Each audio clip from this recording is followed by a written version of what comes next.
Hello friends, எல்லோரும் எப்படி இருக்கீங்க? இப்போது நான் உங்ககிட்ட ஒரு விஷயம் சொல்லணும்னு நினச்சேன். என்னன்னு சொன்னால், நான் ஒரு கிளாஸ் டீச்சராக இருக்கேன்.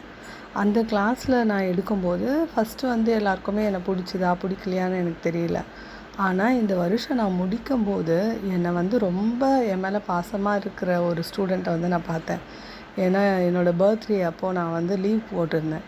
அன்றைக்கி நான் வரமாட்டேன் அப்படின்னு சொல்லிவிட்டு வேறு ஒரு எக்ஸாமுக்காக போகணுன்னு சொல்லி நான் போயிட்டேன், முன்னாடி நாளே சொல்லிவிட்டு. ஆனால் திடீர்னு அந்த எக்ஸாம் போஸ்ட்போன் ஆனதுனால சரி ஓகே நான் வருவேன் அப்படின்னு சொல்லி என் கிளாஸ் ஸ்டூடெண்ட்ஸ் கிட்ட மட்டும் சொல்லியிருந்தேன்.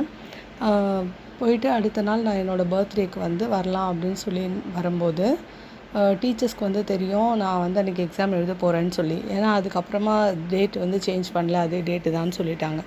அதில் நான் எக்ஸாம் போகணுன்னு சொல்லிட்டேன். ஆனால் என்னோடய ஸ்டூடெண்ட் என்ன பண்ணான்னா, நான் வருவேன் அப்படின்னு சொல்லி எனக்காக ஒரு கிஃப்ட் வாங்கிட்டு பூவெல்லாம் வாங்கிட்டு ஸ்கூலோட வாசல்லையே உட்காந்துட்ருக்கான். ஏன்னா எங்கள் மிஸ் சொன்னாங்க கண்டிப்பாக அவங்க வருவாங்கன்னு சொல்லி அங்கே வாசல்லையே உட்காந்துட்டு இருந்திருக்கான். அதுக்கப்புறம் சரி நானும் என் கிளாஸ் ஸ்டூடெண்ட்ஸ் கிட்ட சொல்லியிருக்கேனே அப்படின்னு சொல்லி போயிட்டு அவங்களுக்கு ஏதாவது ஸ்வீட்ஸ் எதனா வாங்கி கொடுத்துட்டு அதுக்கப்புறமா நம்ம எக்ஸாம் போகலாம் அப்படின்னு சொல்லி நானும் ஸ்கூலுக்கு போனேன். போயிட்டு பார்த்தா அவன் எனக்காக கிஃப்ட் வச்சுட்டு வெயிட் பண்ணிகிட்டு இருந்தான். அதுவே எனக்கு ரொம்ப சந்தோஷமாக இருந்தது. நம்ம மேலே இவ்வளோ பாசமாக இருக்காங்களே பசங்க அப்படின்னு சொல்லிட்டு. அது இல்லாமல் எப்போவுமே நான் கிளாஸில் எதனா சொல்லும்போது தனியாக ஒருத்தவங்க நம்மளை நோட் பண்ணுறாங்க, நம்மக்கிட்ட இருக்கிற விஷயங்கள் அவங்களுக்கு பிடிச்சிருக்கு அப்படின்னு சொல்லி நினைக்கும்போது நமக்கு ரொம்ப சந்தோஷமாக இருக்கும் இல்லைங்களா? அதை அவனை பார்த்தாலே எனக்கு கண்டிப்பாக ஃபீல் ஆகும். ஏன்னா அவன் ரொம்ப ரொம்ப நல்ல பையன்.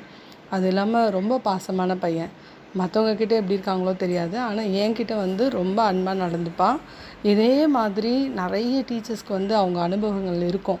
ஏன்னா எந்த ஸ்டூடெண்ட் அவங்க மேலே பாசமாக இருக்காங்க, எந்த யாரெல்லாம் அவங்கக்கிட்ட ரொம்ப அன்போடு இருக்காங்கன்றதையும் அந்த டீச்சர்ஸ்களுக்கு தெரியும். உங்கள் ஸ்கூல்லேயும் இந்த மாதிரி யாராவது உங்கள்கிட்ட ரொம்ப அன்போடு இருக்காங்க அப்படின்னு சொன்னீங்கன்னா எனக்கு என்னோடய கமெண்ட்டில் நீங்கள் போடுங்க. இந்த மாதிரி என்ன விஷயங்கள் நடந்ததுன்றதையும் என்கிட்ட ஷேர் பண்ணிக்கோங்க. ஓகேவா?